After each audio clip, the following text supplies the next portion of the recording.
when you hold me. Your beauty weighs on me. This feeling's too good. Today I'm going to talk about ancestors. I made a TikTok video and it blew up. I made like 3 of them talking about ancestors, and we had a lot of people asking questions about how to get connected with their ancestors. What if I don't know them? What if they were bad people? Blah, blah, blah. I don't know all of the answers, and I say that all the time in my videos, that I'm a student learning just like you guys. So it's really cool for, 60,000 people to be following me, because that's 60,000 people that are willing to give me answers, that are willing to have discussions with me, whatever. Let's get this video started. Wait a second. It's not gonna work. Check it out. Woo. I got a new couch, and I also changed my hat because I feel more comfortable in this one. And if I'm gonna look silly and stupid on YouTube, I'm gonna do it my way. Oh, she just attacked me. Did you see that? Hey. Okay. There's this girl on Twitter. Her name is Ihimora. I don't know. This is what it is, and this is like her information. You can find her. This is who I've been following since quarantine started, and I kept watching her Ancestral Divinations be booked up every single month. So finally I went ahead and bought one. So she calls me from New York. Their pronouns are she, they. So they call me from New York, and it was like 30 minutes, and she goes on, asks for permission and everything. And the first thing that she was like, give me a second, let me connect with them, get the whole reading. Right off the bat, she's like, I can tell that you're heavily supported. You're heavily protected by your ancestors. She was like connecting to your energy. She was like, I felt like there was just a big old warm comforter put over my shoulders. She was like, you are heavily protected. So I won't go into too much detail, but it was a really cool experience. She prescribed me a spiritual cleanse, like a spiritual bath. So she told me that I needed to buy 2 types of herbs, boil it on the stove with some water, and then after it cools down, put it in a bucket, hop in the shower, fill some of the bucket with water, regular water, and then like to just rinse myself, pour it over myself with the intention that we're cleansing any stuck energy, any negative energy on me, so that I can go on and like continue with life without having that like stuck energy on me, creating stagnancy, etc., whatever. And I'm supposed to do that for 9 consecutive days. The only reason why I haven't started yet is because I cannot find the dried herb rue, R-U-E. I've been looking everywhere for it, but I think I'm gonna just go ahead and order it off of Etsy, because that's the only place I've been finding it. One other thing that I did want to speak about is she goes, you have a really strong male figure coming through, and he's got like, she just knocked over my hydro flask. She was saying that this male figure had a really strong message to say. Now, something about my family, there's only like 2 guys in our entire family. We're all girls. And so when she said this, I immediately knew who she was talking about. What she told me was enough for me to just kind of get back on track and realize that I had been stuck in some stagnant energy where I was stuck in my thoughts on attaching myself to an outcome. I just recently kind of came out of that stuck phase, but it was because of what my granddad said. She said that he goes, there's one thing that he really wants to talk to you, and it's about love, because love was always on like the forefront of my mind lately. And he told me, he said, start reaching for a greater love. Start reaching for a greater love in myself, in other people. And I know that's so simple, but that meant the world to me in that moment, and still now, is the fact that 1, they said that, 2, that like they're paying attention. They really are paying attention to your life, and they see what makes us tick. They see what makes us kind of create a stagnant energy. They see what has us lose our motivation to create, to pretty much do anything. For me to hear that, to start reaching for a greater love, it kind of put into perspective what I had been doing for an entire month. It kind of was like, whoa, I took myself out and like looked at my life from an objective point of view, and I was like, yeah, actually, let's kind of fix ourselves for a bit. And that was so special to me because it wasn't just like a spirit guide. It wasn't just like an angel or whatever. This was like my folks. This was my family. They said that this divine path, this journey that I'm on, sharing about spirituality, about science, this is exactly that I'm on the right path, that I am fully supported. Hey, I started to cry on the phone because to be told that what you're doing is exactly what you're supposed to be doing, your divine path, and that you're supported by not only your family that's alive, but dead family too, that's just so crazy to me. That's why I had to find that motivation to create again, because I didn't want to let them down. And I don't know. That's just my story.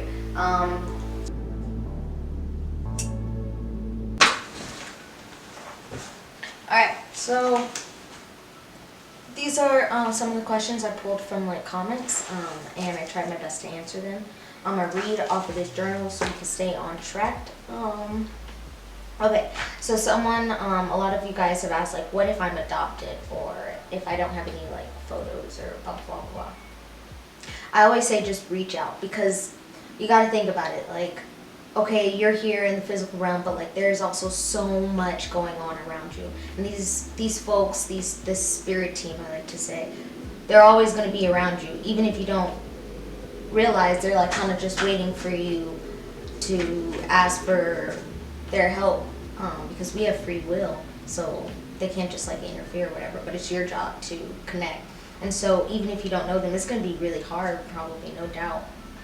But you got to reach out, ask for them to kind of make themselves known. It can come up in conversation maybe, or maybe you'll meet somebody and they'll have information, or maybe you'll come across something online. Weird stuff like that starts to happen. I wrote, even if you don't have no photos or physical things to help you connect, at the end of the day, you're the only tool that you'll ever need. Anything is like, it's truly yourself. Like, you just need to connect with your intuition. It's hard though.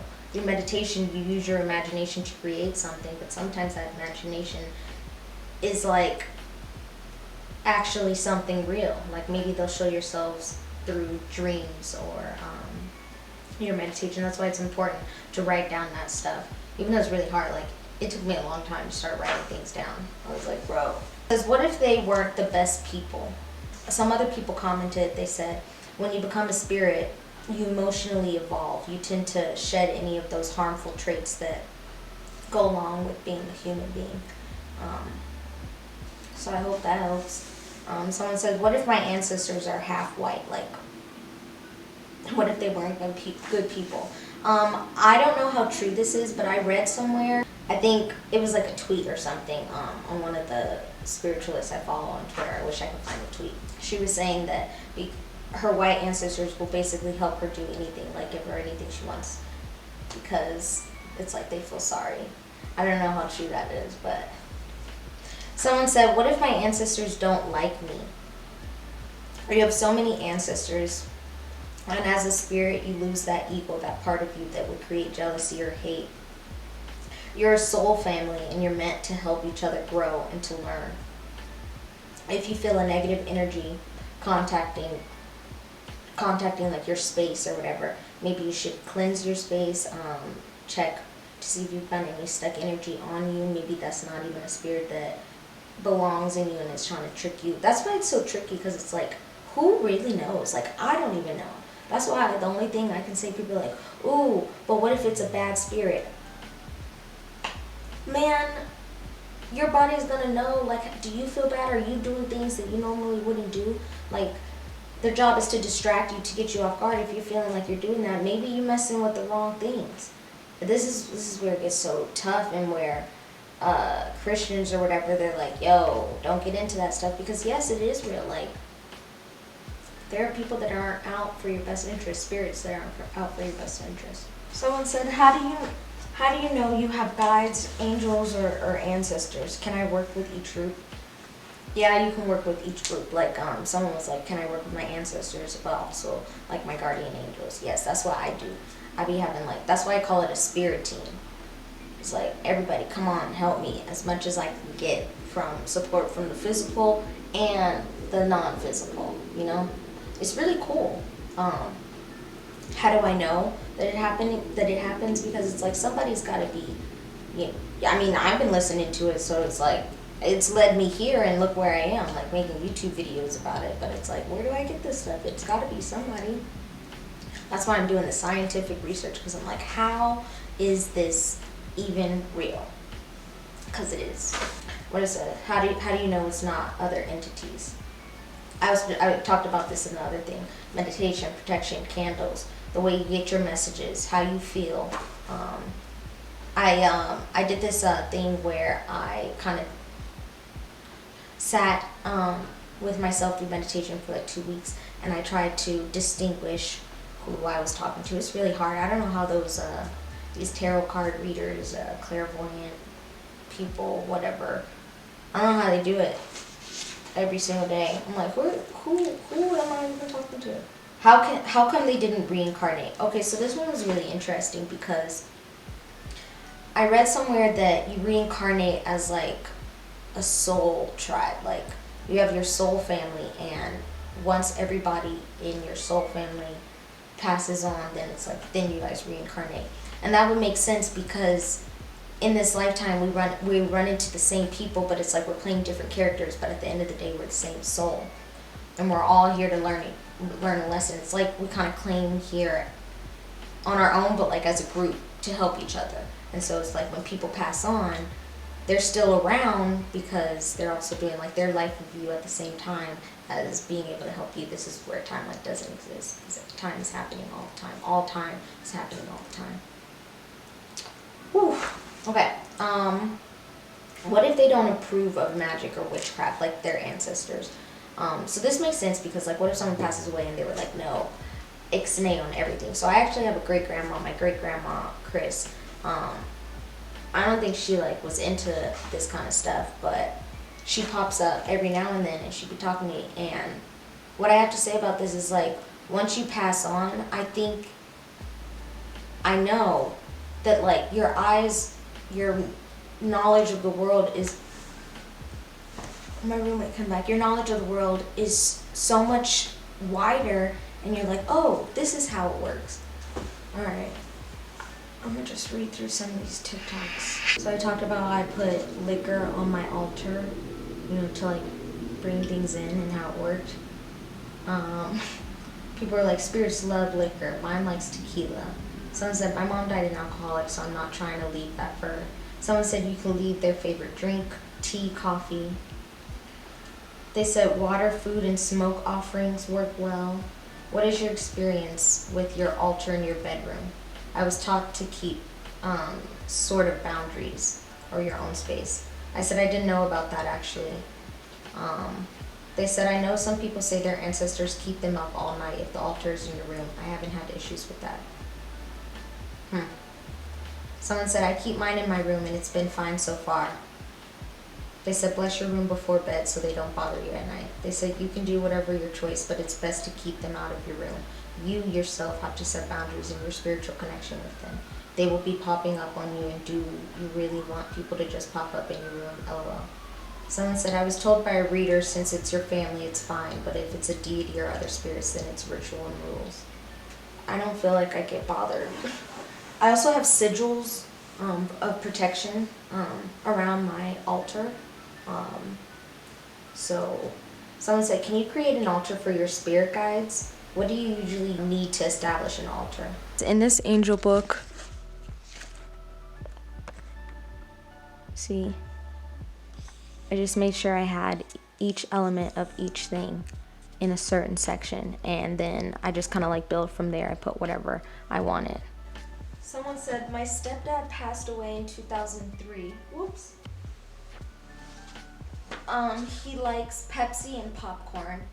Helps me with money spells. Also, my grandma used to smoke and likes tobacco. So like, you put things that like they like.